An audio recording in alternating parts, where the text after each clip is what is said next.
Yes, habari kubwa jioni hii hapa tunaambia kwamba hatuna chaguo ila ni kutumia silaha za nyuklia kwa USA.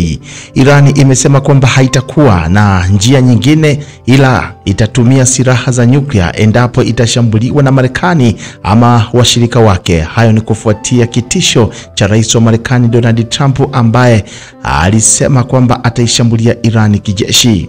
Ali Al-Ghat, mshauri wa kiongozi mkuu wa Irani Ayatollah Khamenei, amesema katika mahojiano pamoja na televisheni ya taifa ya Irani kwamba hawaelekei kwenye kuunda silaha za nyuklia, lakini ikiwa Marekani itafanya makosa katika swala hilo, basi Irani italazimika kuelekea katika mkondo huo kwa sababu inapaswa kujilinda. Kauli hii ameitoa saa chache tu baada ya kiongozi mkuu Ayatollah Khamenei kuahidi kuijibu Marekani endapo Trump atatimiza tishio lake la kuishambulia taifa hilo la Kiislamu.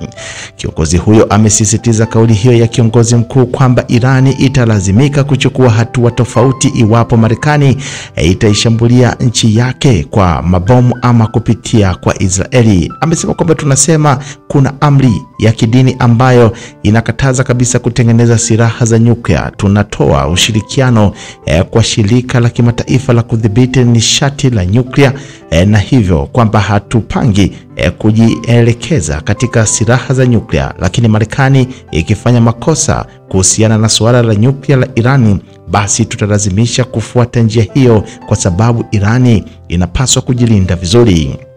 Katika mahojiano siku ya Jumamosi, Trump alisema kwamba yatafanyika mashambulizi ya mabomu ikiwa Irani haitakubali kufikia makubaliano mapya ya nyuklia kulingana na shirika la habari la NBC. Trump pia alitishia kuiadhibu Irani kwa kuiwekea vikwazo vya ushuru. Msemaji kutoka katika Wizara ya Mambo ya Nje ya Iran, Esmail Baghaei, amesema kupitia chapisho katika mtandao wa X kwamba tishio hilo linaashiria kudharau amani pamoja na usalama wa kimataifa ambalo ni jambo la kushangaza. Ameonya juu ya matokeo ambayo hayajabainishwa iwapo Marekani itachagua njia ya vurugu. Wizara ya Mambo ya Nje ya Iran pia imetishia kikao cha ubaguzi wa Uswizi ambao unawakilisha maslahi ya Marekani nchini Irani hapo siku ya jana kupinga vitisho vya Rais Donald Trump wa Marekani, na amesema kwamba Marekani ina kambi takribani 10 katika eneo karibu na Irani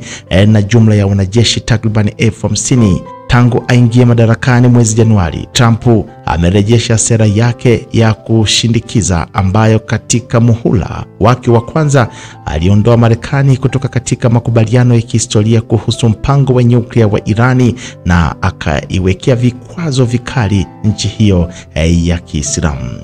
Wakati hayo yakiwa yanaendelea, mpenzi mtazamaji, tuko hapo Mashariki ya Kati ambapo tunaambia kwamba afisa mkuu mmoja wa Hamas, Sami Abu, ametoa wito kwa wafuasi wao kote duniani kuchukua silaha na kupambana na mpango wa Rais Donald Trump wa kuhamisha zaidi ya wakazi milioni 2 katika ukanda wa Gaza.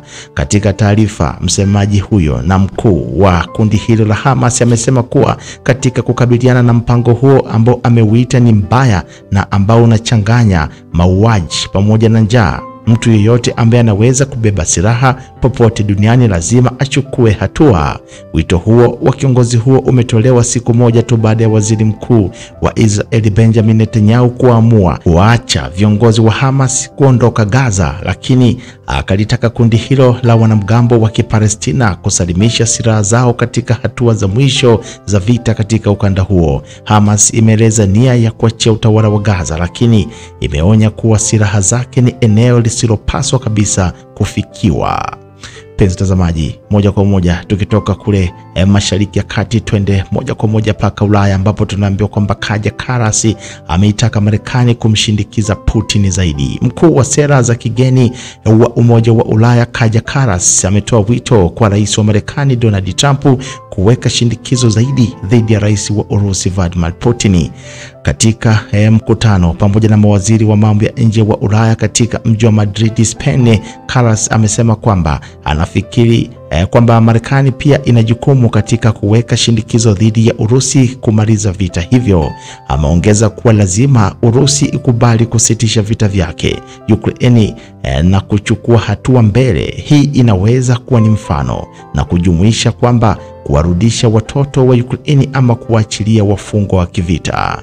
Mbali na Karas, waziri wa mambo ya nje kutoka Poland, Ufaransa pamoja na Spain, pamoja na kamishna wa ulinzi wa Umoja wa Ulaya Andrus Bulbrizi pia walishiriki katika mazungumzo hayo ya vita vya Urusi ambavyo vinaendelea nchini Ukraine. Tamko la pamoja linatarajiwa mwishoni mwa mkutano huo, ambapo pia unatarajiwa kuangazia juhudi za sasa za Trump za kusitisha mapigano katika ukanda huo.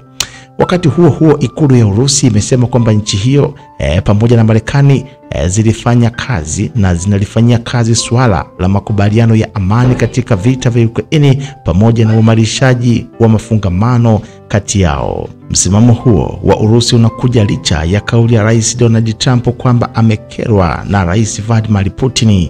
Msemaji wa Urusi amewaambia waandishi wa habari kwamba Moscow inaendelea kushirikiana na Washington na kwamba Putin yuko tayari kuwasiliana na Trump. Siku ya Jumatatu, Trump alikiambia kituo cha televisheni cha NBC kwamba amekasirishwa sana na kauli ya Putin kukosoa uhalali wa rais wa Ukraine Zelensky, huku akitishia kuwawekea wanunuzi wa mafuta ya Urusi ushuru wa hadi 25% mpaka 50%. Penzi mtazamaji, twende moja kwa moja tukaangalie kile ambacho kinaendelea katika taarifa nyingine, na taarifa hii inatupeleka paka pale Zimbabwe, ambapo tunaambiwa kwamba nchi hiyo barabara zimefungwa kutokana na mito ya maandamano ya kitaifa ambayo yalikusudiwa kushindikiza ama kumshindikiza rais wa Zimbabwe Emmerson Mnangagwa kujiuzulu yamegeuka kuwa ni kizuizi, huku raia wakiamua kukaa pembeni badala ya kuingia barabarani, huku kukiwa na ulinzi mkali. Wanakuambia ni waandamanaji wachache tu ambao walishiriki katika maandamano hayo ambayo yalipangwa yakiongozwa na kundi la kiveterani wa kivita ambao waliridhika, ambao wamemshutumu rais huyo kwa ufisadi pamoja na kutaka kung'ang'ania madaraka, pamoja na wakatawanywa na polisi. Kufuatia ripoti ya idadi ndogo ya watu ambao wamejitokeza kupiga kura, kiongozi wa waandamanaji Blaise Geza aliwataka Wazimbabwe wote wasiwe waoga katika chapisho lake kupitia mtandao wake wa X. Mnangagwa alikuwa rais mwaka wa 2027 kufuatia mapinduzi dhidi ya kiongozi wa muda mrefu Robert Mugabe, na kwa sasa anahudumu muhula wake wa pili na wa mwisho. Geza ambaye anataka makamu wa rais wa nchi hiyo achukue nafasi ya Mnangagwa, hapo awali alitoa wito kwa watu wa Zimbabwe kujaa barabarani katika harakati za mwisho za kumshindikiza rais huyo kujiuzuru. Video nyingi zimesambazwa katika mitandao ya kijamii siku nzima, na katika moja polisi wameweza kuonekana wakitumia vitoa machozi kuwatawanya watu ambao walikuwa wamekusanyika katika uwanja wa Rais Robert Mugabe katika jiji la Harare. Katika taarifa nyingine tunaambiwa kwamba mwanamke ameelezea juhudi za polisi kukabiliana na kile ambacho kinaonekana kama ni maandamano ya amani, huku akiapa kwamba hatuendi popote, tutabaki hapa. Nina umri wa miaka 63 na maisha ni magumu. Ninawatunza wajukuu wangu kwa sababu watoto wangu hawana uwezo wa kuamudu.